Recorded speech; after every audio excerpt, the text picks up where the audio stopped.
The first thing I noticed was the sound my heels made on that floor. Not the chandeliers, not the flags, not the men in suits who stopped talking when our group walked through. Just that sound, my dress uniform shoes hitting marble in a building where marble means something different than it does everywhere else. I had been briefed on the protocol, what to say, what not to say, where to stand. I had been through harder briefings. I was ready. And then I heard his voice. Not loud. My father never needed to be loud. He had this way of pitching his voice at exactly the frequency that cuts through noise. A frequency he'd spent 40 years tuning specifically for me. "Who invited you?" He said it with a smile. That was the thing about my father. He always said the worst things with a smile, like the smile was a receipt that proved he hadn't meant anything by it.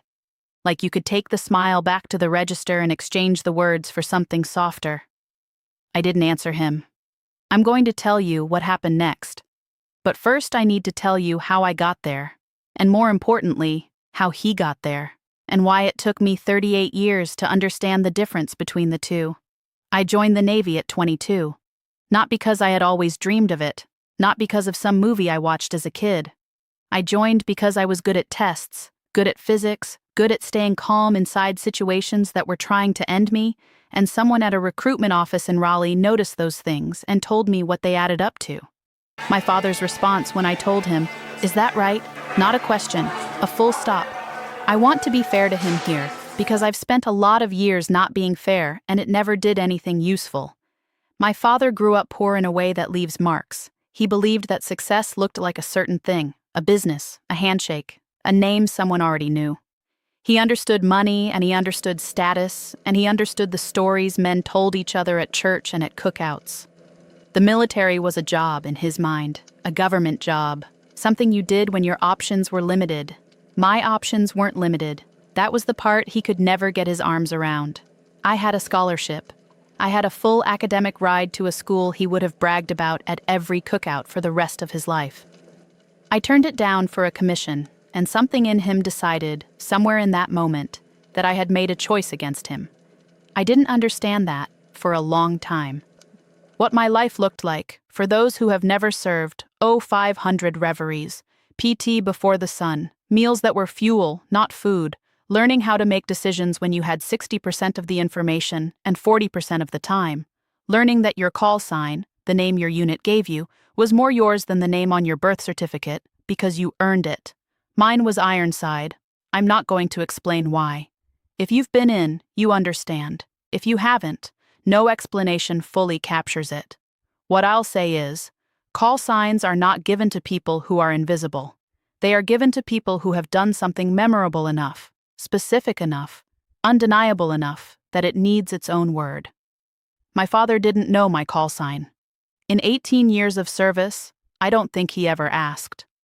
The invitation came through official channels on a Tuesday. My unit had been recognized for a joint operation I cannot fully detail here. What I can tell you is that the commendation was not ceremonial. It was not a plaque. It was the kind of recognition that gets logged in files that serious people read. The White House ceremony was the public-facing piece of something much larger. I sat with the letter for a while before I did anything with it. I knew what I wanted to do, and I knew it was probably a mistake, and I did it anyway. I called my father. I think I still believed, at 38 years old, after everything, that this would be the thing. The thing that finally crossed whatever threshold he had set without telling me. The thing that finally made him say the words I'd been waiting for since I was 6 years old, sitting in the back of his car while he told my brother he was proud of him for making the baseball team. He picked up on the third ring. I told him about the ceremony. I told him it was at the White House. I told him it was a commendation and what that meant, and the date. There was a pause. Then, "You think you could get Marcus in as your +1? Marcus is my brother. My brother who my father has attended every graduation, every promotion, every little league game and college semester and job interview for as long as I can remember. My brother, who is a good man and loves me and had nothing to do with what my father said in that moment. I said I'd see what I could do. I hung up and sat very still in my apartment for about 3 minutes. Then I called Marcus and told him the date, and he said, "I'm so proud of you, Renee." and I almost cried, which is embarrassing but also true. And then I called my father back and told him he could come. Because I always did. Because something in me still thought it was possible. Because hope is the last thing to die. And sometimes it takes longer than it should. The morning of the ceremony, I drove to my father's hotel and picked him up at 8. He came down in a blazer and slacks. He looked good. My father has always been a man who understood how to enter a room. I handed him the briefing card, what to bring, what ID to have ready, what not to say or photograph, and he folded it and put it in his pocket without reading it. I recognized that move. He'd been doing it my whole life. It was his way of signaling that instructions were for people who needed them. In the car, he talked about himself. That's not a criticism, it's just the weather with my father. He talked about a deal he was working on. He talked about my mother, who has been divorced from him for 16 years and who had also once asked me, very quietly, whether I was okay. He talked about Marcus, who had just gotten a promotion at work. I listened. I knew how to listen without it costing me anything. That skill I can also trace directly to the Navy. The first checkpoint went fine. The second checkpoint was where we handed in our phones. My father didn't like that. He argued briefly with the agent, not aggressively, just in the way of a man who believes that rules are written for situations that don't apply to him. The agent was patient. I was patient. The phone went into the designated bag. Inside, we joined the other guests in a waiting area. Marble floors, that HVAC hum, the kind of quiet that high ceilings create. I saw Chief Reyes across the room and he gave me a nod, just a nod. The kind that says, I see you, I know what today is, we're good.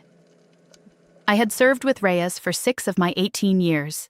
He was the kind of man who said exactly what he meant and nothing he didn't. In a room full of people performing, he was the most still person present. My father noticed me looking at him. Who's that? He asked. Chief Petty Officer Reyes. We served together. My father looked at him for a moment. He looks younger than I expected. I didn't answer that. A few minutes later, while we were waiting to be cleared into the reception corridor, my father looked at my uniform. Really looked at it. The ribbons, the insignia, the years of service accumulated in metal and fabric. He looked at it the way a person looks at something in a foreign language. For a moment, I genuinely thought, those real or just for the ceremony? He was asking about my decorations. I told him they were real. Huh, he said, and turned back toward the corridor. The final clearance checkpoint before the reception hall was more thorough than the earlier ones. This is standard procedure for events of this classification. Every person's credentials are verified individually, by name or by designation. Guests are cross-referenced. It takes longer. It is not casual. The agents doing it are not making small talk. I had been through this protocol before. I knew what to do.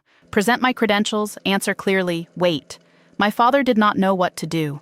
He was asked to step to a secondary verification area, routine for civilian guests without pre-cleared credentials. This is not unusual. It is not an accusation. It is paperwork. But my father is not a man who understands paperwork without feeling accused. I watched his posture change. The thing that happens when my father feels small is that he gets bigger. His voice rises, his gestures widen. He performs confidence so loudly that everyone in the room can see the effort. He began explaining himself to the agent, his name, what he did for a living, that he was with me. The agent was professional and unmoved and patient in the way that people are patient when they have heard this exact conversation 100 times. I stepped over and vouched for him, provided the necessary information. The agent thanked me, processed the paperwork, and my father was cleared. We walked about 10 steps before he spoke. You'd think your own daughter could just walk you through a door. Not to me, at me, pitched for the people nearby. I kept walking. Here is what I want you to understand about that moment. It wasn't the cruelty that got me. I had a vocabulary for his cruelty. What got me was the architecture of it. The way he had taken a moment in which I had real access, real standing, real credentials that moved actual levers in an actual secured building, and he had found a way to make it about what I had failed to do for him. That is a specific talent. I want to name it clearly. It is the talent of a person who has decided that your achievements exist to serve his narrative. And when they don't, they become evidence of your failure. I had spent 18 years becoming someone, and I was standing in the hallway of the White House next to a man who was still waiting for me to become someone he recognized. Chief Reyes fell into step beside me briefly. He didn't say anything. He just matched my pace for a few steps, and I was grateful for the geometry of it. Two people walking at the same speed, toward the same thing, for the same reasons. The corridor outside the reception hall had a small cluster of guests waiting for the doors to open. My father, to his credit, had recovered his performance. He was talking to a retired general's wife. I know this because the general's aide introduced them, and doing the thing he did where he filled space with forward momentum, and it was almost working. I was standing a few feet away, watching the doors, when he turned and addressed the small group nearby. "She wasn't even supposed to be here, you know." I turned. He was smiling, relaxed.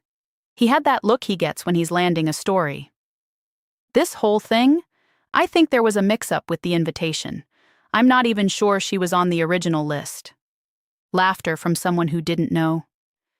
"You weren't invited," he said, and looked at me, still smiling. "Someone made a mistake." There is a specific silence that happens in a body before it decides what to do next. I know that silence well. I have felt it at altitude, at depth, in places where the wrong decision had permanent consequences. It is not fear. It is something older than fear, a waiting, a calibration, the last half second before the system commits to an action. I stood in that silence for a long moment, and I felt something let go. Not dramatically, not with heat, just a loosening. The way tension releases from a line when the anchor finally holds. Somewhere in 18 years of becoming Ironside, I had built something my father could not access. He could stand in the same hallway and he could not touch it.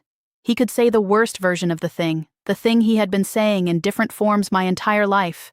"You don't belong here, someone made a mistake, you weren't invited," and it could not find me anymore. Because I knew where I was. I knew why I was in that hallway. And I turned toward the checkpoint at the reception doors, and I waited. The final checkpoint before the reception hall was managed by 2 Secret Service agents.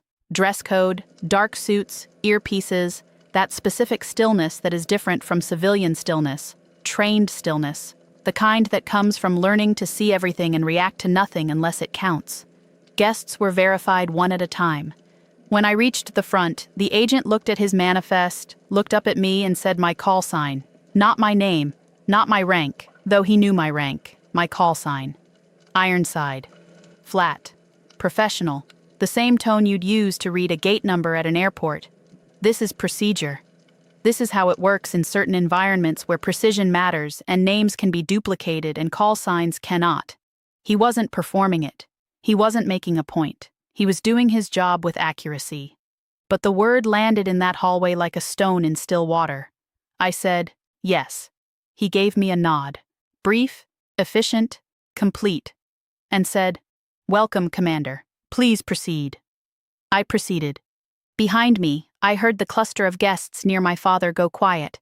Not because anything dramatic had happened, because something accurate had happened, because a man in a suit at the threshold of the White House reception had addressed me by a name I had earned in circumstances none of them had been present for, and the weight of it was audible. I did not look back at my father. I want to be honest about that. It was not a choice made from strength. It was simply that I had nothing left to prove in that direction. The verification had not been for him. It had never been for him. It was for the apparatus, the actual operational apparatus of people and protocols and cleared access that I had spent 18 years being accountable to. Chief Reyes passed through the checkpoint behind me and came to stand at my left shoulder. He was quiet for a moment. I could feel him deciding whether to speak. Then, very quietly, he said, "Copy that, Commander."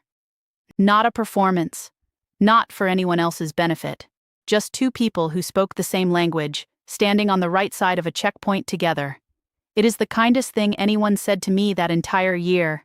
The ceremony itself I will not describe in detail, partly for the reasons I mentioned earlier, and partly because by the time I walked into that reception hall, the most important thing that was going to happen that day had already happened.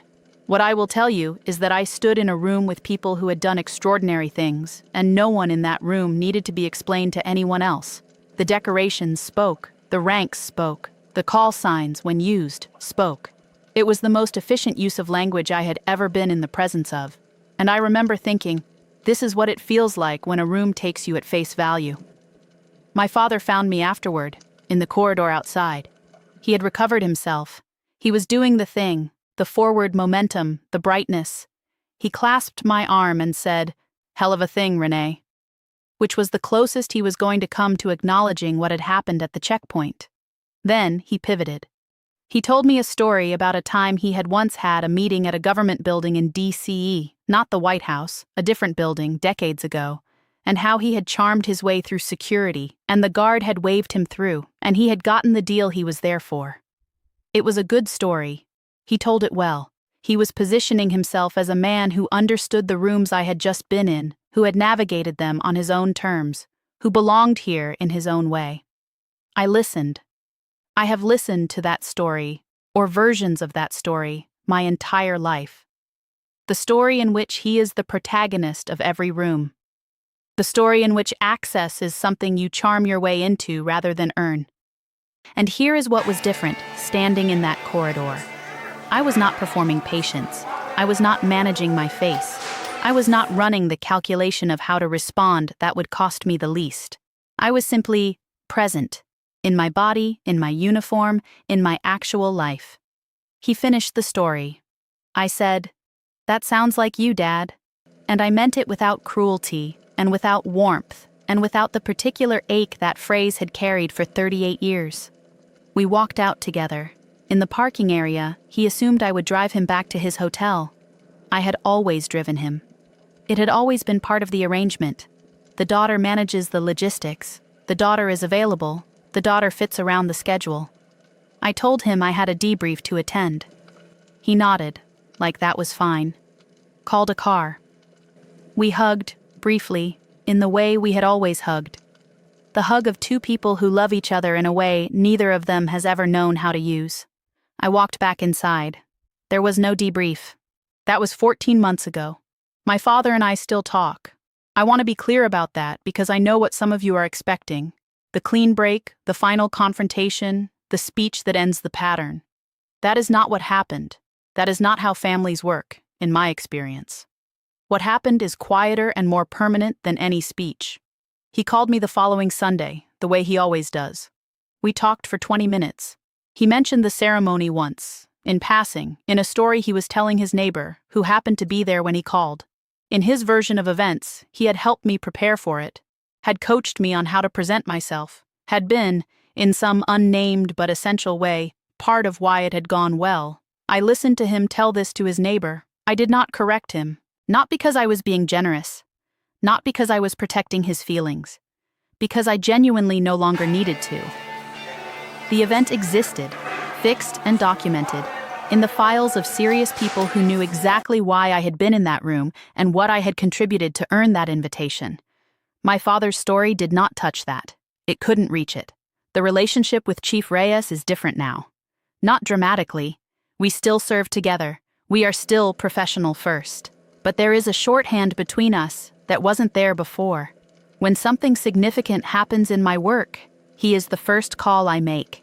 Not because he replaced something, because he is someone who has always known my call sign, and there is a specific relief in being known that accurately. My mother asked me, a few weeks after the ceremony, how it had gone. I told her the truth, all of it, including the hallway. She was quiet for a long moment. Then she said, "I'm glad you went." Me too. There's a photograph on my nightstand. It was taken by one of the other officers at the ceremony. I didn't ask for it. It arrived in my inbox a few days later with a short message and no commentary needed. I'm at the checkpoint. My back is to the camera. You can see the agent in front of me, mid-nod. You can see the reception doors just beginning to open. You can see the edge of Chief Reyes's shoulder behind me. You can't see my face. You can't see my father. You can see my uniform and my posture and the specific angle of a person walking through a door they belong in. I look at that photograph sometimes. Not when I need reminding. I don't need reminding anymore. I look at it the way you look at something that happened to you before you fully understood it was happening. The way you look at the version of yourself who was in the middle zem tight on tight TNM. I had spent 18 years becoming someone who could be called by a single word and have it mean something. I had done that in deployments and debriefs and rooms where failure had real consequences, with people who held me to a standard my father had never bothered to learn. He said I wasn't invited. A Secret Service agent said my call sign. And somewhere between those two sentences, I finally heard which one was true. Some people spend their whole lives waiting to be seen by the one person who chose not to look. I don't know exactly when I stopped waiting. I'm not sure it was a decision so much as a slow accumulation. 18 years of being known precisely, finally adding up to more than a lifetime of being known wrong. I heard my call sign in that hallway. It sounded exactly right,